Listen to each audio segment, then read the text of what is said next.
the intelligent minorities can engineer consent through the use of manipulation, propaganda, and control. And we should do it. People have got to know whether or not their president's a crook. Well, I'm not a crook. We are in the midst of a serious financial crisis, and the federal government is responding with decisive action.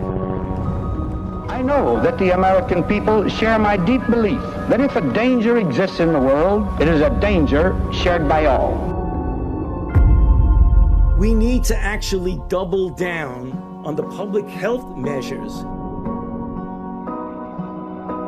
You can't look at that television and say, nothing happened on the 6th. We'd like for you to answer the question. Okay, it's very simple to answer. That's why I asked it. It's very simple to you. You're a nasty person, I'll tell you.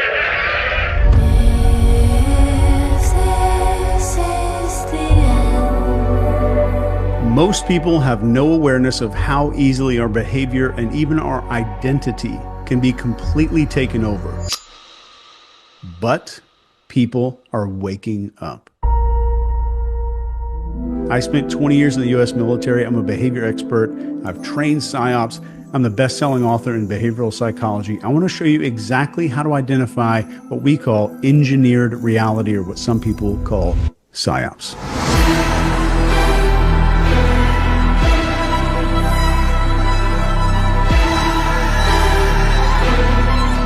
At the end of this, I'm going to give you a tool that's literally going to give you a score out of 100 that shows you how likely something is to be a psyop. Let's do this. So the first thing you need to know is following the FATE model: focus, authority, tribe, and emotion. This is what triggers the mammalian part of our brain that makes all of our real decisions. The first part is focus. Psyops always aim to hijack your attention with repetition, shocking visuals of fear-inducing scenarios. Some examples are like 24/7 media coverage of a crisis, or constant repetition of terms like unprecedented. So with this, pause and ask, why is this message being pushed so aggressively? So compare how much airtime different stories are receiving and note any disproportionate focus. The second part here is authority. Trusted figures might shift their tone or positions unnaturally to support the narrative. So watch very closely for expert panelists or endorsements where authority figures might speak outside of their expertise. Pay close attention to that one. Then we have tribe. So messages that polarize opinions or create stark in-groups versus out-groups, or exploit our tribal instincts. For example, labeling groups as patriots versus traitors, or scientific versus deniers. Be very careful when you hear that language. Finally, we have emotion. So be wary of any communication that triggers strong emotions like fear, hope, or outrage without any clear, verifiable evidence. So emotional responses suppress critical thinking. Emotional responses suppress critical thinking.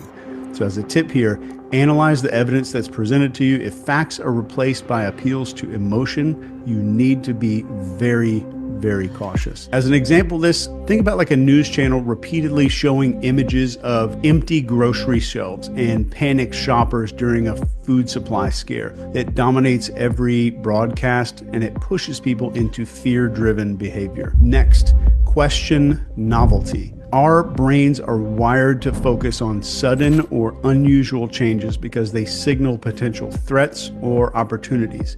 And this is an evolutionary survival mechanism. Psyops exploit this by creating events that break normal expectations, like unexpected crises or dramatic revelations.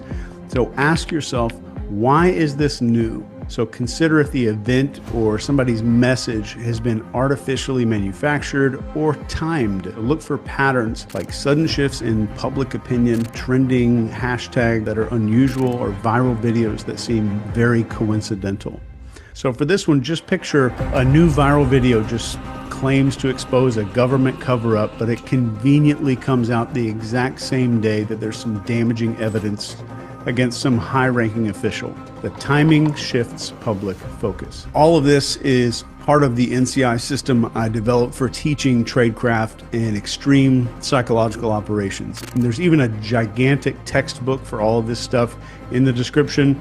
Definitely not for everybody, but it's definitely the most comprehensive guide in the world on this stuff. So next item, look for multiple sources. Centralized narratives create an echo chamber, and they silence dissent and they narrow perspectives. For example, if all media outlets present identical talking points, it is a humongous red flag. So actively seek out contrarian or independent voices, even if they challenge something that's already in your head. So in reality, an example, during a maybe breaking health crisis, all the major news outlets report on the exact same study, but independent researchers reveal the study was funded by a company selling the solution. So watch for that group speak. Next is identify cognitive dissonance weapons. Let's talk about how this works.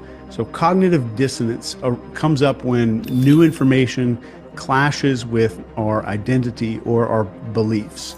So Psyops exploit the hell out of this by including micro-agreements. Micro-agreements are little, small, seemingly harmless concessions to shape your identity. And over time, you're going to unconsciously align your behavior to reduce that internal conflict. And as a weaponization example of this, a psyop might present you as a part of moral or intelligent enlightenment, like only good citizens do XYZ. If you disagree with that, you risk some identity conflict there. So reflect on your identity and ask, am I being nudged to identify with some other group? So be very careful of any campaigns that are asking for seemingly minor commitments there, like signing petitions, changing your profile picture that evolves into some bigger compliance or demand later. As an example of this, let's say a company launches an ad campaign and they claim real patriots buy local. If you disagree with their product, it feels like rejecting your identity as a patriot. So this pushes you to conform. Be very, very skeptical about those identity statements. Next is looking for those emotional scripts. And what I mean by this is the scripts that were written in our brains by our ancestors. So manipulated narratives trigger instincts like the fear of loss or scarcity, social rejection, or danger. For example, a media story about food shortages might activate survival scripts that cause panic buying and stuff like that. And we have scarcity fear. This is sudden warnings about limited resources like water or medicine. Also sparks that kind of behavior. And then we have tribal rejection. These are threats of being socially outcast, like you're selfish if you don't comply. And those things override logic every time. And as a tip for this, break the script by focusing on the facts. Like, what's the likelihood of this scenario? So compare the claims with other sources. For this, just picture where a politician says something like, if we don't act now, our children will not have a future. This taps into survival instincts, those ancestor scripts in our head, and it's tied to protecting offspring. It creates urgency without any facts. Next is follow the money. So there's a trail of beneficiaries here. So identifying who benefits always is going to reveal the motive. So look for funding sources like sponsorships or political connections that are tied to the narrative. So use tools like opensecrets.org or public financial records to see who profits from this. So for policies or campaigns, identify the industries like pharmaceuticals, tech companies, etc., that stand to gain the most. So to illustrate this in your mind right now, picture a charity that's promoting clean energy awareness, and they seem noble until an investigations are showing that it's funded by a solar panel corporation that's lobbying for subsidies or something like that. Next, and this one is very important, is analyze the context boundary. The mechanism here is context, and context defines what is permissible. So manipulative people shift contexts to normalize extreme behavior. As an example of this, in emergencies, people accept surveillance or martial law that they normally would completely resist. So ask, what is the context? Compare some similar events in different settings to see if the rules or responses seem disproportionate.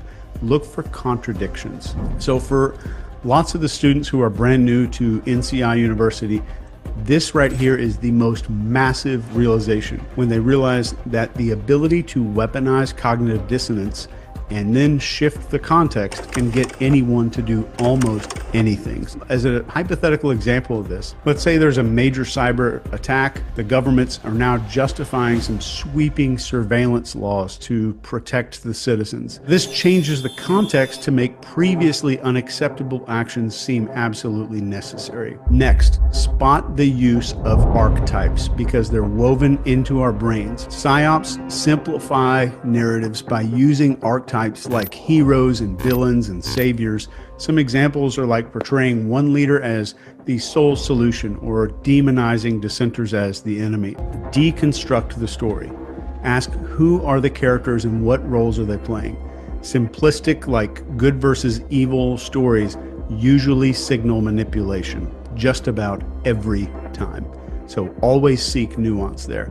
In the real world, you're going to see something like maybe a leader is repeatedly portrayed as a savior fighting something that's pure evil, and the narrative ignores their mistakes and oversimplifies the conflict to prevent a lot of scrutiny. Next, evaluate the frame. So let's do a step-by-step evaluation here.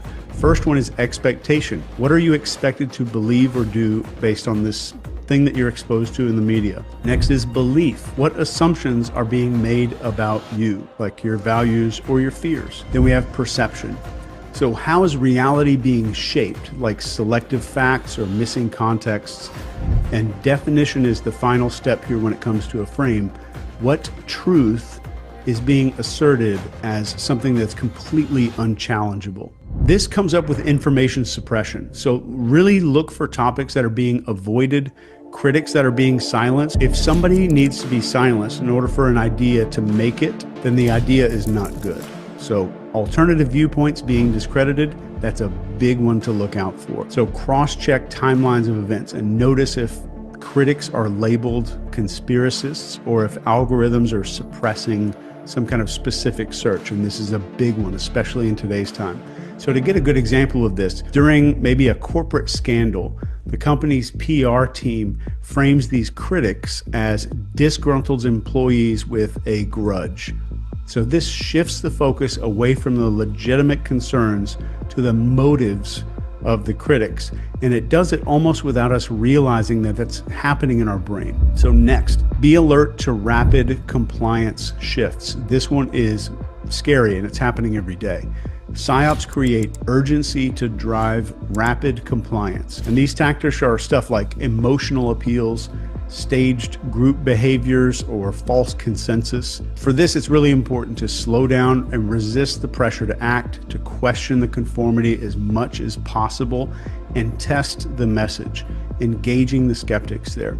So in the real world, this might look like maybe a viral social media challenge urges all these users to adopt this brand new symbol or profile picture or hashtag kind of overnight, and it creates a wave of compliance. So later, this is kind of like a foot in the door technique.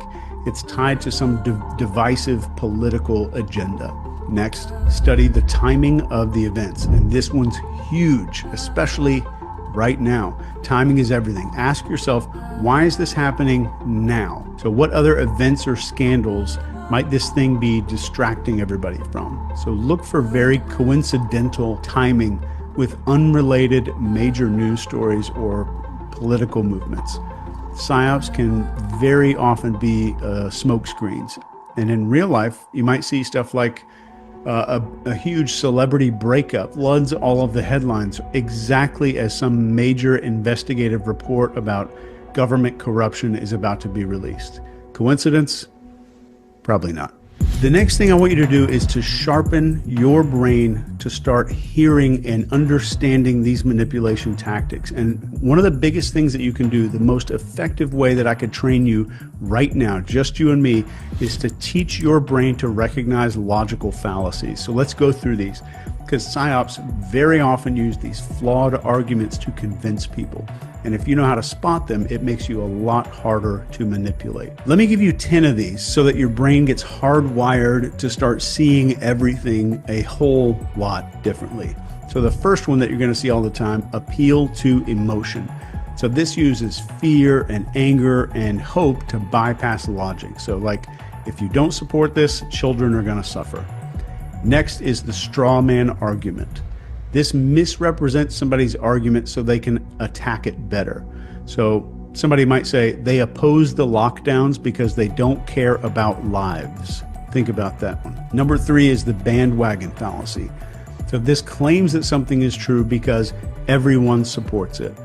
And this is, you hear this all the time. Millions of people agree with X, Y, and Z. You should agree with it too. Number 4 is the false dilemma. This presents only 2 extreme options and it ignores alternatives. So it's the either you're with us or you're against us fallacy there. Number 5 is the ad hominem attacks. This is the attack of the person and not the argument. Be very observant for this. So this is when you hear you can't trust her, she's not a scientist. You can't do X because they're not qualified based on X. Ad hominem is very common and I want your brain to be able to spot it.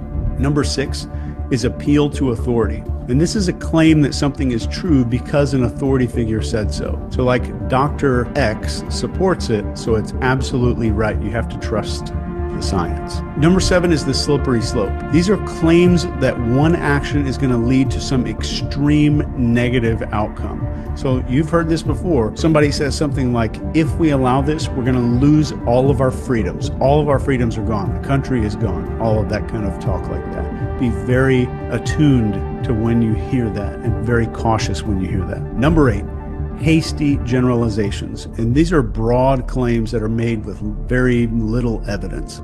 So the example is 2 politicians lied, so all of them must be corrupt. So giant claim, tiny bit of evidence. 2 politicians might have lied, so they're all corrupt. Number 9 is huge. It's the red herring. So this distracts people with irrelevant information. You've heard this maybe as an example when somebody says, why are we worrying about climate change when we have so much crime going on right now? It's an argument of distraction. Number 10 is false equivalence. This compares 2 things as equals when they're absolutely not equal. So you'll hear somebody say something in the news that's both sides have extremists, so they're exactly the same. That's a very damaging one.